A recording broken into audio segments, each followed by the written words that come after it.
about culture as a whole, it includes customs, traditions, okay, folk ways, mores, values, norms. Apart from that, there are cultural patterns, cultural beliefs or cultural traits, okay, and other related aspects are cultural diffusion,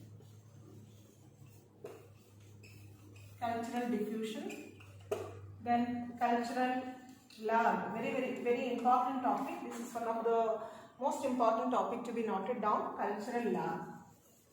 Okay, so it is a diagram which consists of different aspects of culture. So if it is asked for 10 to 15 marks in your university paper, how do you write about culture? So you can start with a small introduction about culture. What do you mean by culture? Culture is about a learned way of behavior which is being transmitted from one generation to other. That is one introduction. You can write a little bit about it. Then we need to minimum write 3 definitions for culture. Okay. Then you can focus on characteristics of culture. So here I would say like what is culture? So characteristics like culture is dynamic, culture is a learned behavior, right? Then culture is a social process, culture is a continuous process. Okay, then there are many characteristics like culture is being acquired or culture is an acquired process from forefathers or from generation to generation acquired.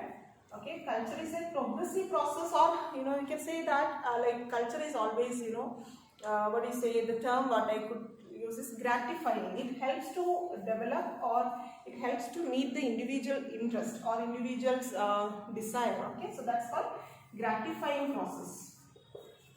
Culture is a gratifying process. So there are many terms or many sentences what we can write under characteristics of culture. You need to give explanation with the examples. Okay.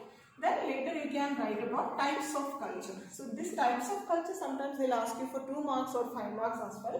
So there are 2 types of culture. So one is materialistic and other one is non-materialistic culture.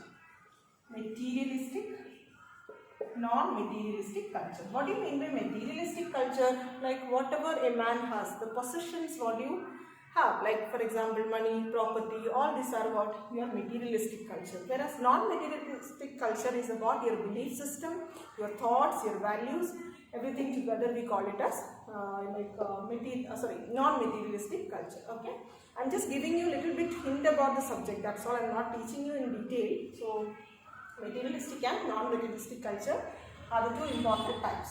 Moving on to the next one, here I have written cultural diffusion, which is one of the important topic.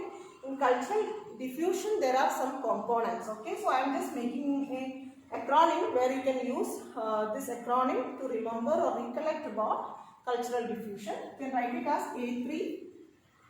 A3C1E2.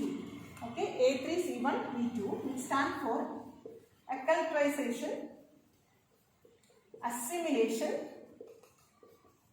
accumulation. Okay, acculturation, assimilation, accumulation are the part of A3. C1 stands for cross-fertilization. E2 stands for enculturization. Enculturization is nothing but as how the child learns culture as the child is growing, right? Or the child linguistic development could be an example. How the child learns language from parents, okay? Or how the child recognizes the religious beliefs. Okay, so all these are what enculturization. Okay, and one more E is about ethnocentrism. What do you mean by ethnocentrism? You are focusing on your belief system, you are focusing on your values, okay, so which makes you more patriotic, or we respect the flag or national anthem. We are very much particular about certain traditions and values followed by our culture. So that's called as ethnocentrism. So these are some of the components that we can write in cultural diffusion, where you are spreading culture. What do you mean by cultural diffusion? Where you are spreading the cultural traits and cultural pattern from one to another society. That's called cultural diffusion. And in the same chapter, one of the important another topic is about cultural lag. What do you mean by cultural lag? So here, one aspect is about introducing a new culture. Suppose there is some technological advancement, a new culture. Okay. Now you have to learn about how to adopt those technology. Adaptation with the new culture. Adaptation with the new culture. So here you can see a line. There should be some time between introduction of the new culture and your learning about it. So this particular interval is called as cultural lag. Okay, so cultural lag is something about the time interval between introducing a new culture and trying to learn or trying to get adopted with the new culture. Okay, so that particular time will be called as what? Cultural lag. Okay, so that is also one of the topic you need to study in this unit. And come to the last topic in the same unit is about what is the influence of culture on health and nutrition. Influence of culture on health and nutrition.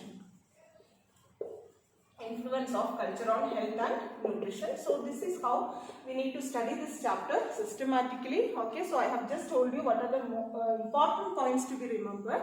So I have not explained you anything in detail. Okay, so please go through and study well, and please don't forget to study about transcultural concept. Okay, so transcultural concept is one of the trends what we are following in sociology, where we respect and where we inculcate the habit of showing concern to other culture. Okay, so thank you so much for supporting me and listening to my classes. So all the best. Thank you. Bye bye.